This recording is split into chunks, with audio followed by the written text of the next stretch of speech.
Welcome to the Northbound Wealth Podcast. All opinions expressed by me, my co-hosts, or my guests are solely our own opinions and do not reflect the opinions of Northbound Wealth Management, LLC.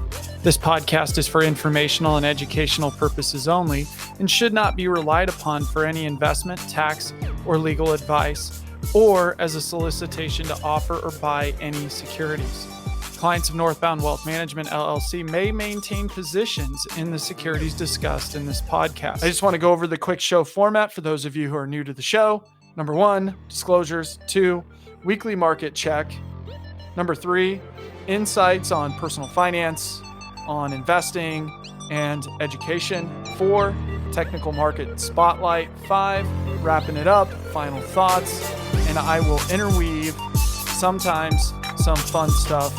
So stay tuned. Thanks for listening. This is the Northbound Wealth Management Weekly Market Insights with your host, Brent Foster. Today is August 30th, and I'm going to review last week. So let's do it. Let's dive right in. It was an interesting week. Powell's comments spur a sell-off on Wall Street. The comprehensive sell-off on Friday following comments by Fed Chair Jerome Powell drove stocks to losses for the week.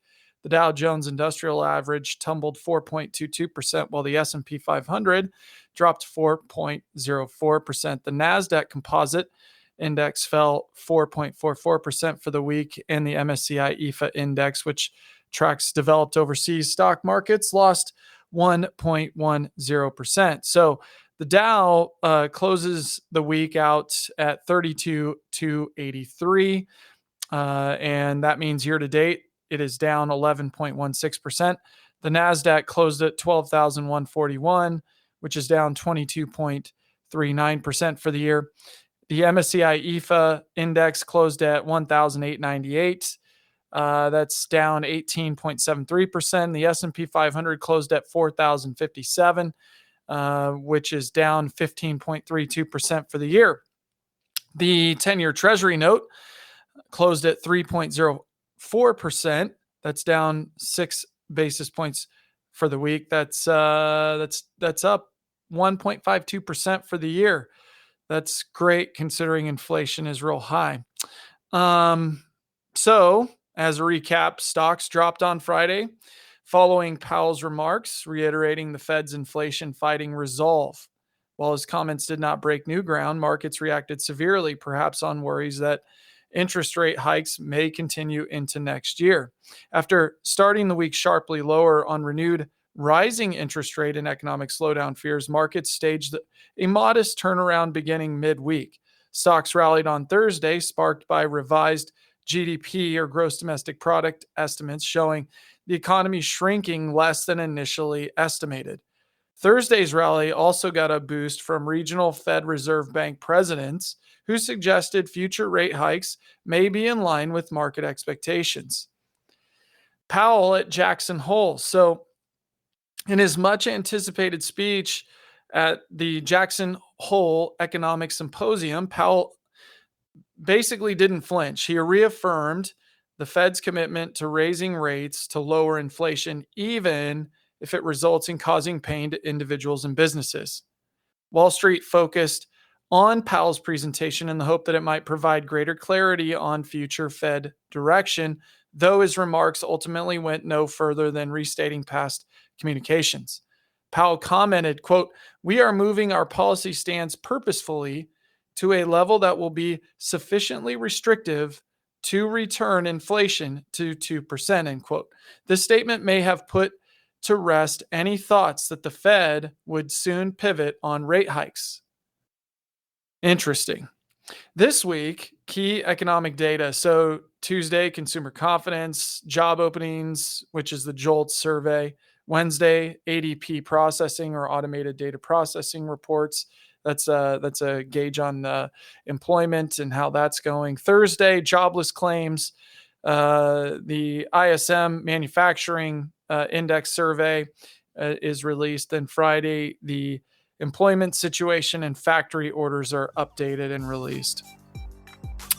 So companies reporting earnings Tuesday, Best Buy, and then Hewlett Packard. Thursday, Broadcom. and Hormel Foods. So not a whole lot going on this week as far as earnings releases.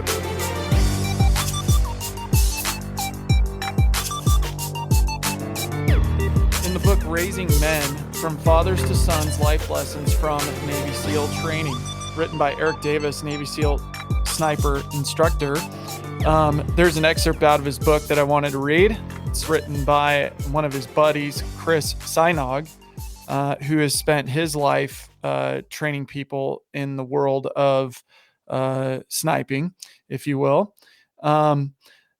He wrote this excerpt. It says here, invest in yourself every day. After I'd been in the military for a year or two, I was talking to my mom about this exciting thing I'd discovered called mutual funds, an investment program that utilizes a concept known as compounding.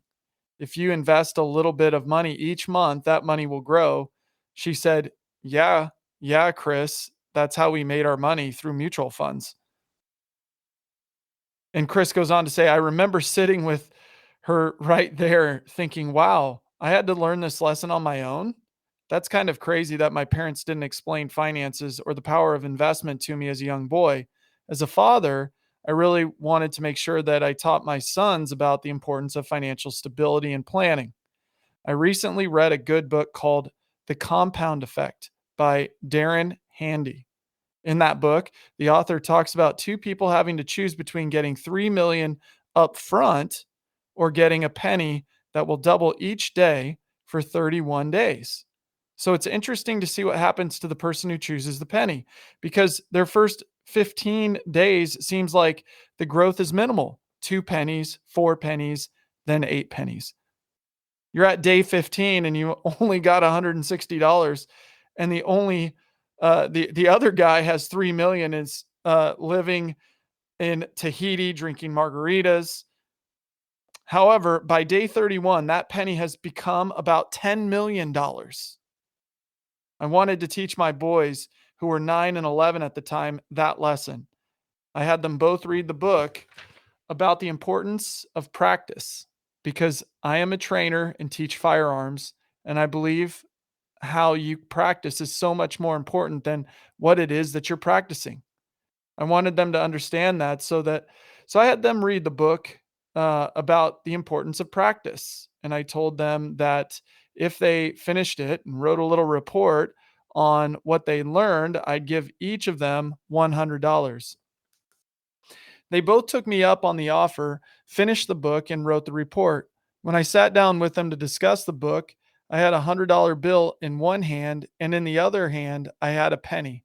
And I said, you can take the $100 right now, as promised, and you can spend it however you want. I actually made them tell me what they were going to spend it on, because I wanted them to be excited about it. Then I said, or insisted, you can take this penny and double it for 16 days. I wasn't going for 31. The younger one, being younger, I guess, had that $100 I held in my hand spent already. He didn't care about the penny or what he would get if he had just waited. However, my older son took the penny. He said, I don't know how much money I'll have in the end, but I know you, Dad, and I know you're going to teach me something. And after 16 days, my oldest son ended up with more than $200 to spend on what he wanted. In the end, both boys learned the same lesson. They learned about the importance of compounding and of investing, not just financially, but how investing in your training and in yourself, how doing a little bit each day can build and build, whereas those who reach for too much too soon can end up, in the end, with less. Consider that as you think about your day-to-day in investing, with compounding, and the way that you practice. It's good advice. I like that story. Managing money as a couple. When you marry or simply share a household with someone, your life changes and your approach to managing your money may change as well.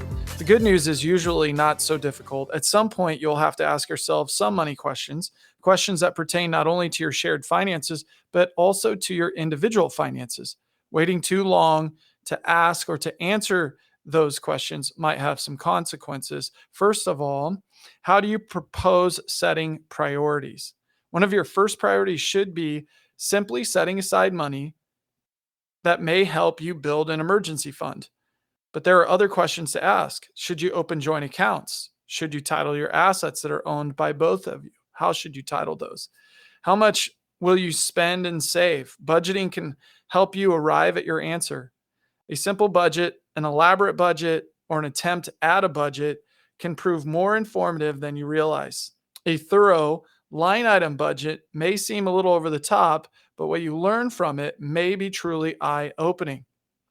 How often will you check on your financial progress? When finances affect two people rather than one, statements can become more important.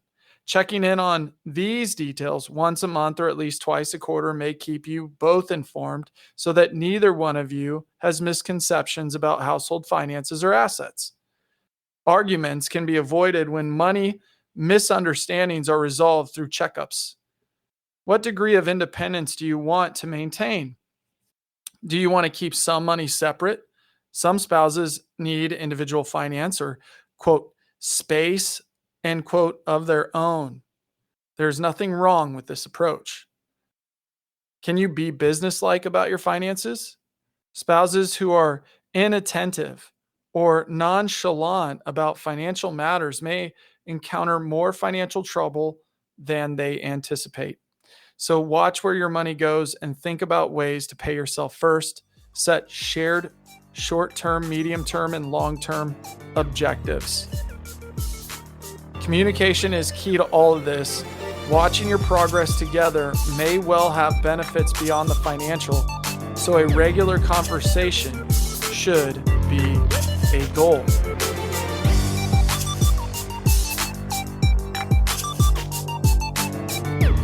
How to invest like Warren Buffett. Delve into Warren Buffett's investment strategy. Susan Tubinsky on August 3rd wrote in Morning Star. She wrote about Warren Buffett and Berkshire Hathaway, ticker symbol BRKA or BRKB. So check this out. This is good advice. I really like it. That's why I'm sharing it with you guys. Warren Buffett is undoubtedly one of the most respected investors of all time. On paper, Buffett's investment strategy is pretty simple. Here we go. We got 5 bullet points. Buy businesses, not stocks. In other words, think like a business owner, not someone who owns a piece of paper or these days, a digital trade confirmation. Number 2, look for companies with competitive advantages that can be maintained or economic moats. Firms that can successfully fend off competitors have a better chance of increasing intrinsic value over time. Number 3, focus on long-term intrinsic value, not short-term earnings. What matters is how much cash a company can generate for its owners in the future. Therefore, value companies using a discounted cash flow analysis. Number 4, demand a margin of safety. Future cash flows are, by their nature, uncertain. To compensate for that uncertainty, always buy companies for less than their intrinsic values. And number 5, be patient. Investing isn't about instant gratification, it's about long-term success. Notice he said investing, not trading. Of course, what's simple in theory can be less so in execution. So if you want to emulate Buffett's investment strategy, Morningstar has compiled some of their work about Warren Buffett or on Warren Buffett and Charlie Munger, his business partner, what they've pursued at Berkshire Hathaway. They've also taken a look at funds that emulate Berkshire's style, and they've provided their So in that last article about Warren Buffett and value investing, here's a contrast to that. What about growth investing? So what is growth investing? According to Investopedia, which I love to reference, this article was actually written last year, but I think it's an excellent explanation. Growth investing is an investment style and strategy that is focused on increasing an investor's capital. Growth investors typically invest in growth stocks, that is, young or small companies whose earnings are expected to increase at an above average rate compared to their industry sector or overall market. Growth investing is highly attractive to many investors because buying stock in emerging companies can provide impressive returns as long as the companies are successful. However, such companies are untried and thus often pose fairly high risk. Growth investing may be contrasted with value investing, whereas value investing is an investment strategy that involves picking stocks that appear to be trading for less than intrinsic or book value. The key takeaways about growth investing is a stock buying strategy that looks for companies that are expected to grow at above average rates compared to their industry or broader market. Growth investors tend to favor smaller, younger companies poised to expand and increase profitability potential in the future. And growth investors often look to 5 key factors when evaluating stocks: historical and future earnings growth, profit margins, return on equity or ROE, and share price performance. Price performance being the most important, in my opinion, when you look at it. We want to make money, not lose. So understanding understanding growth investing, and in doing that, growth investors typically look for investments that are in rapidly expanding industries or even entire markets where new technologies and services are being developed. Growth investors look to profit through capital appreciation, which is price appreciation. That is, the gains they will achieve when they sell their stock, obviously at some point in the future when it's higher, as opposed to dividends they receive while they own it. In fact, most growth stock companies reinvest their earnings back into the business rather than paying a dividend to their shareholders. So when you listen or hear about Warren Buffett being a value investor, I think that's great, especially in economic downturns or if you're looking for income. But if you're looking for growth, not all these companies are spinning out dividends and income to you. They're actually reinvesting in their companies, and you get this thing called capital appreciation, which is their stock price going up over time. So you're not really buffered by the cash flow payments back to you as an investor. But starting out, it's always nice to begin by looking at being a value investor and a growth investor at the same time. And that's my opinion. These growth companies tend to be small, young companies with excellent potential. They may also be companies that have just started to trade publicly, so like an IPO or an initial public offering. The idea is that the company will prosper and expand, and this growth in earnings or revenues will eventually translate into higher stock prices in the future. Growth stocks may therefore trade at high price earnings or PE ratios. They may not have earnings at the present moment, but they are expected to in the future. This is because they hold or may hold patents or have access to technologies that put them ahead of others in their industry, i.e. Tesla. In order to stay ahead of competitors, they reinvest profits to develop even newer technologies, and they seek to secure patents as a way to ensure longer-term growth. Because investors seek to maximize capital gains, which is growth, price appreciation, right? Growth investing is also known as capital growth strategy or a capital appreciation strategy. So how do you evaluate a company's potential for growth? So growth investors look at a company's or a market's potential for growth. So like a total addressable market and their pole position within that space. There is no absolute formula for evaluating this potential. It requires a degree of individual interpretation based on objective and subjective factors, plus personal judgment. Growth investors may use certain methods or criteria as a framework for their analysis, but these methods must be applied with a company's particular situation in mind. Specifically, its current position vis-a-vis its past industry performance and historical financial performance. In general, though, growth investors look at 5 key factors when selecting companies that may provide capital appreciation. And these include, number 1, strong historical earnings.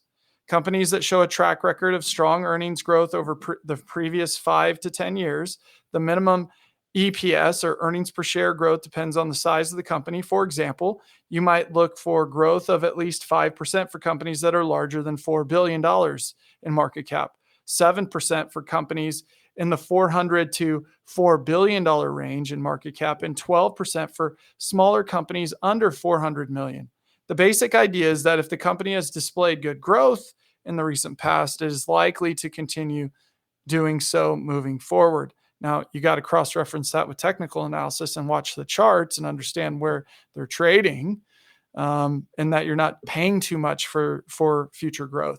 So strong forward earnings growth, which, funny, it just rolls right into that. An earnings announcement is an official public statement of a company's profitability for a specific period, typically a quarter or a year. These announcements are made on specific dates during earnings seasons and are preceded by earnings estimates issued by equity analysts.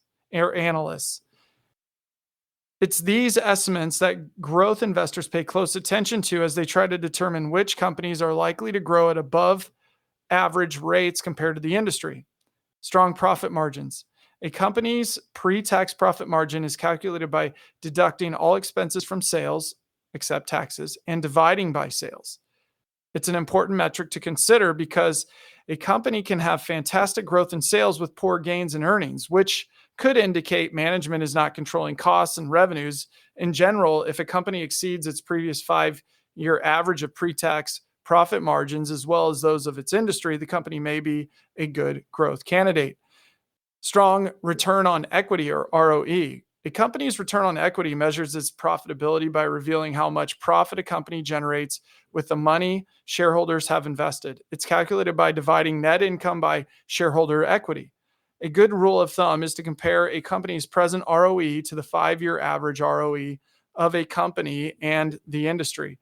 Stable or increasing ROE, or return on equity, indicates that the management is doing a good job generating returns from shareholders' investments and operating the business efficiently.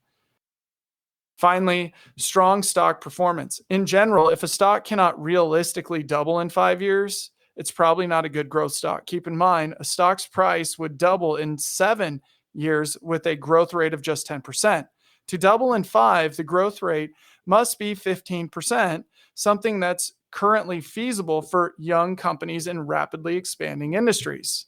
Those interested in learning more about growth investing, value investing, and other financial topics may want to consider giving us a call and talking to us at Northbound Wealth Management about what they should be doing about their specific strategies and unique situations. So we're happy to answer any questions you may have between growth and value investing, but I thought it would be really cool to run through growth and value as we consider the market environment that we're in right now, which is a bear market, and there's opportunities all over the place to deploy cash or capital into certain segments of the economy and buying businesses and looking at specific companies that are going to be growing over time. It's only going to help you financially make money, protect money, and fight against inflation that may stick around a little longer than people anticipated. Technical analysis spotlight. The S&P 500 retraces half of the summertime rally and hits key support at 38.99 to 39.45. So the S&P 500 index dropped through the 39.97 August equal swings objective and 39.80, 50% retracement of the summertime rebound following last week's hawkish Jackson Hole message from the Fed. The index also now sits in the middle of the June-July base pattern breakout and the July-August pattern breakdown. So we're sitting here a support level near 4,100. It took, we broke through that. So we're looking at if the S&P 500 breaks 3,899, then we might see a retest of the June lows at 36.36. That's the bottom. So from a technical perspective, the markets have retraced about maybe 50% of the move from June bottom all the way up to the most recent peak. So we're still in a negative and or bearish downtrend. Also, I want to point out that those specific levels, the 200-day moving average is in there, and from the most recent rally failed to hold up above the 200-day moving average, and so now the equity market's resolving to the downside and trading above the 50-day moving average. Maybe even this week breaking through that and then trying to bounce off of that. So it's kind of like a weird, choppy market in a downtrend that we had a failed breakout. So we'll see how the market bases up here, if at all. The NASDAQ also, the NASDAQ 100 index dropped down through a cluster of support at that 12,485 to 12,718 area. Moves through levels in that area compounded by low seasonal liquidity. So as I mentioned before, this is a seasonal weakness area. Every year, August and September aren't exactly the best months in the market. So we'll see if the upper 11,000s to low 12,000s on the NASDAQ hold, and we get a rebound up to 13,175 or 13,243.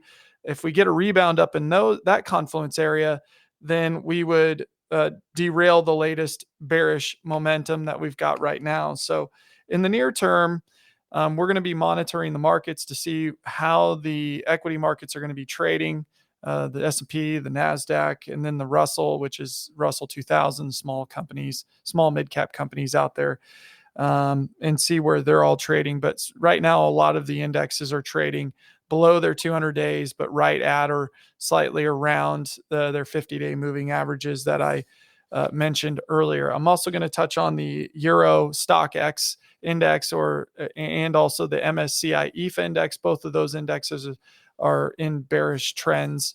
It just means also, like I mentioned before, there's a lot of opportunities out there. So we're going to be monitoring that going forward. There's really going to be this tug of war between bulls and bears, meaning buyers and sellers of the equity markets. A lot of tactical positioning. There's discussions about a recession coming in 2023 that asset managers, traders, and portfolio managers are trying to get ahead of and position well for based on their specific objectives and goals, clients' objectives and goals. And so you're seeing a lot of oscillation between growth and value and safety and risk and all this stuff going on all at the same time. So it is a really, really dynamic and interesting time to be trading and investing and managing portfolios. But we'll keep you posted. Check out the blog, check out the podcast, continue to listen, learn, and educate yourselves about what you could be doing or what your advisors, asset managers, investment advisors are doing for you. Until next time, have a great Labor Day weekend.